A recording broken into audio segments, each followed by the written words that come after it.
दोष त्रुटियां होती हैं, पुत्र की भी कुछ त्रुटियां होती हैं, लेकिन उनमें से दोनों अगर कोई एक संकट की स्थिति में उत्पन्न होगा तो उस समय हम लोग दोष और त्रुटियों को नहीं गिनते हैं। हम सहयोग की अपेक्षा रखते हैं कि हमें अगर पुत्र संकट में है तो पिता अपनी त्रुटियों को भूलकर अपनी मेरी गलतियों को क्षमा करके मेरा सहयोग करेंगे, और अगर पिता संकट में है तो चाहेगा कि पुत्र उन गलतियों को भुलाकर, उन त्रुटियों को भुलाकर मेरा सहयोग करेगा। तो इस समय ना मजदूरों की त्रुटियों पर चर्चा करने का विषय है, ना सरकार की नाकामियों को गिनाने का विषय है। यहाँ विषय है कि वो 45 जीवन मुझे लगता है काफ़ी संकट स्थिति में है, क्योंकि उनके पास ना भोजन का साधन है, ना पीने की स्वच्छ पानी का साधन है, यहाँ तक कि मेडिकल फैसिलिटी भी नहीं है। सूचना मिली है, सूचना नहीं, मैंने वीडियो कॉल में स्वयं उनसे बात किया है, वे लोग टॉयलेट का पानी यूज करते हैं पीने के लिए, जो कि खेद है, अमानवीय है। और सबसे खास बात कि 3 मजदूर बीमार थे और 2 दिन बाद जब पुनः उनसे बात हुई तो उनकी संख्या 7 हो गई, और उनको 1 तारीख तक उस मकान में जहां रह रहे हैं, जो 20 बाई 20 का मकान है, जहां 45 लोग रहते हैं, हमारे लिए तो एक व्यक्ति के लिए उतना बड़ा मकान होता है, वे 45 लोग एक ही मकान में रहते हैं, उसे खाली करने का भी नोटिस जारी कर दिया गया है। अतः यहाँ त्रुटियों को गिनाने का वक्त नहीं है,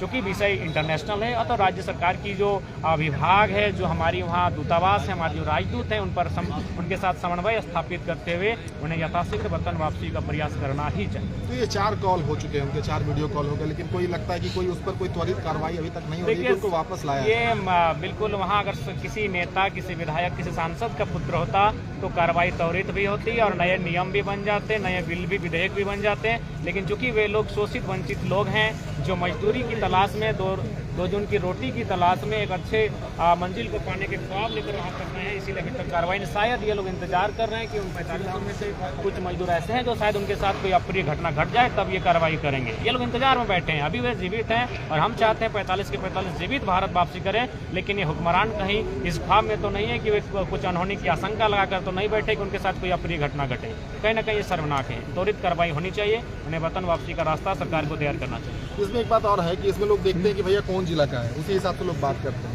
पता चला कि हजारीबाग के हैं, गिरिडीह के हैं, बोकारो के हैं। तो झारखंड की ये समस्या है, हर एक व्यक्ति को बात करनी चाहिए, हर एक प्रतिनिधि को बात करनी चाहिए, क्योंकि झारखंड के ही है वो सारे लोग, झारखंड के ही, और सबसे बड़ी बात है भारत के हैं वो। इसमें झारखंड के लोग भी तो मुख्य दर्शक बने हुए हैं कि भाई बोकारो वाले बोलेंगे तो वो धनबाद वाले नहीं बोलेंगे, धनबाद वाले बोलेंगे तो पलामू वाले नहीं बोलेंगे। ये भी देखिए, इस पर वो उदाहरण होता है जब हम पोल्ट्री मुर्गा खरीदने के लिए जाते हैं तो जिस मुर्गे की बलि दी जाती है वही आवाज़ करता है, बाकी लोग कोने में दुबक जाते हैं, उन्हें ये पता भी नहीं होता है कि अगले दिन उनका भी नंबर आएगा।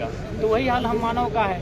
हम लोग अपनी रोजमर्रा के जीवन में और इस आधुनिक जीवन में इतना व्यस्त हो चुके हैं कि हम लोग अपनी संवेदना को खो चुके हैं, अपने कर्तव्यों को भूल चुके हैं। मेरा मानना है पूरे राज्य का विषय है, पूरे राज्य के तमाम जो जनप्रतिनिधि हैं उन्हें प्रवास की पीड़ा पर हमेशा आवाज़ उठानी चाहिए, सदन पर बात रखनी चाहिए, वैकल्पिक मार्ग तैयार करने चाहिए। और फिलहाल जो मजदूर हमारे विदेश में रहते हैं या अन्य प्रदेशों में रहते हैं, उनके साथ कोई अप्रिय घटना ना घटे। लगातार ऐसी घटनाएं आती हैं, महाराष्ट्र से, गुजरात से हमारे मजदूर आया तो उनके साथ अप्रिय घटनाएं घटती है, उन्हें मार दिया जाता है, ऐसी बहुत सारी घटनाएं घटती हैं। इसके लिए हमारी सरकार को बेहतर काम करना चाहिए। अगर इंटरनेशनल मामला हो तो केंद्र की सरकार को काम करना चाहिए, और अगर अन्य प्रदेशों का मामला है तो राज्य सरकार को बेहतर काम करना चाहिए और मजदूरों के साथ हमेशा खड़ा रहना।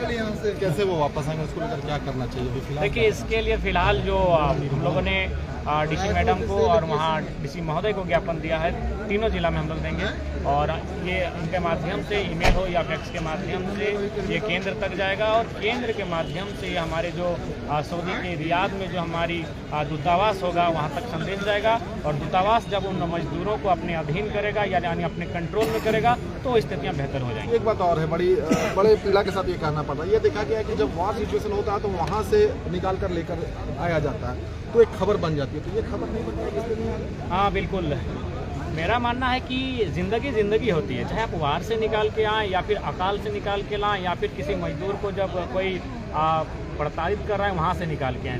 जीवन होता है और मानव का जीवन अनमोल होता है। तो ये वार का सिचुएशन भले ना है, लेकिन जीवन तो जीवन है। अगर कार्रवाई नहीं करते हैं, आप संज्ञान में नहीं लेते हैं तो उनका भी जीवन अस्त हो सकता है। संभावनाएं हैं, मान के चलिए उनको मेडिकल फैसिलिटी उपलब्ध नहीं कराई जा रही है। जो लोग बीमार हैं, एक मानवीय शरीर हार्डली 30 से 45 दिन तक बिना भोजन किए, बिना स्वास्थ्य लाभ लिए सह सकता है, लेकिन उसके बाद तो स्थितियाँ बिगड़ेंगी और बिगड़ेंगी, और मुझे लगता है उस समय अप्रिय घटना घट सकती है। तो इसलिए ये वार और ये टीआरपी और ये फिर अपना वोट बैंक, ऐसा नहीं होना चाहिए। हम लोग तो स्पष्ट कहें कि मजदूरों के हित के लिए हम लोग अच्छी राजनीति नहीं करेंगे।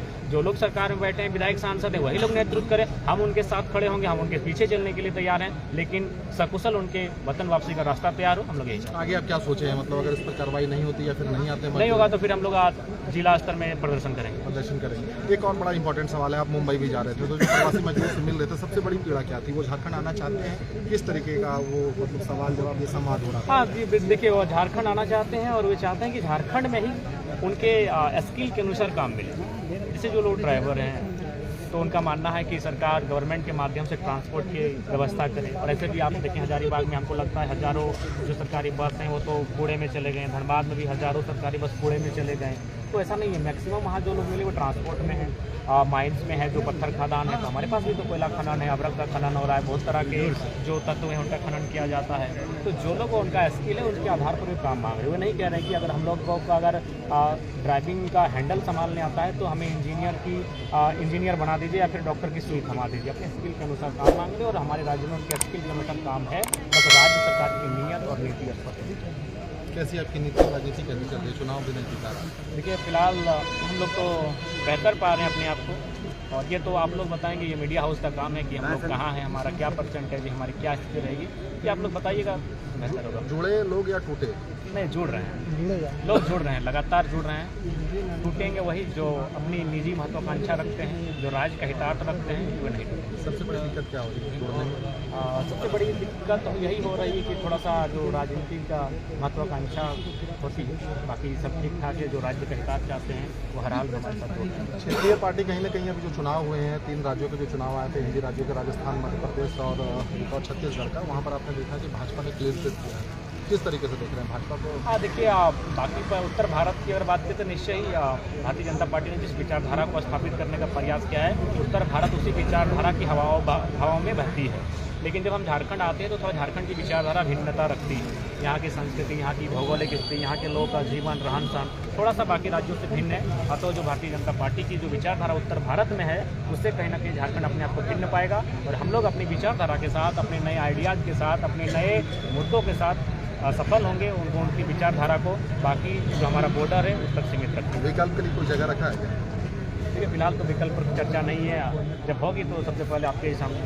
2 साल बीत गए हैं इसमें और जन्मदिन आप आज मना रहे हैं, चीज़ें भी बदली हैं। अब लोग आपके पास आकर बधाइयाँ दे रहे हैं, जयराम महतो वो जयराम महतो नहीं रह गए, अब जनता के बीच वाले जयराम महतो तो जिम्मेदारियाँ भी बढ़ गई। तो इस जन्मदिन पर क्या कहना चाहेंगे आपके, खास करके जो समर्थक हैं, जो प्रशंसक हैं, जो आपको प्यार करते हैं, जो आपको चाहते हैं, या फिर विरोधी भी जो है? देखिए आप जो लोग जनता के हो जाते हैं उनका जन्मदिन जैसा विशेष कुछ होता नहीं है। तो जन्मदिन के अवसर पर भी हम यही कहना चाहेंगे कि अगर कोई लोग सेलिब्रेशन करे तो वो सेलिब्रेशन ना होकर किसी का सहयोग हो। जैसे आज हम लोग करने आए हैं, किसी की आवाज़ बनने आए हैं, किसी को हिम्मत देने आए हैं, किसी को सांत्वना देने आए हैं, तो ये काम हो तो हमारे जन्मदिन पर हमें अच्छा लगेगा और वो बेहतर हो। केक कटेगा इनका? बस छोटा सा एक केक है, गेट के बाहर एक कटा ही आता है। अच्छा, जो समर्थक है उनसे तरफ पूछे जन्मदिन पे क्या कहना चाहेंगे? पहले जयराम दास को जन्मदिन की ढेर सारी शुभकामनाएं। आज उन्होंने बहुत अच्छा पहल किया कि इन्होंने अपने जन्मदिन को लोगों के कल्याण के लिए। क्या कहिएगा सर, शॉर्ट में कहिएगा, बहुत सारे हमारे लोग के भी जन्मदिन है, टाइगर जयराम दास का और संजय मेहता जी का आज बर्थडे है, इनको बहुत बहुत बधाई हो जन्मदिन का।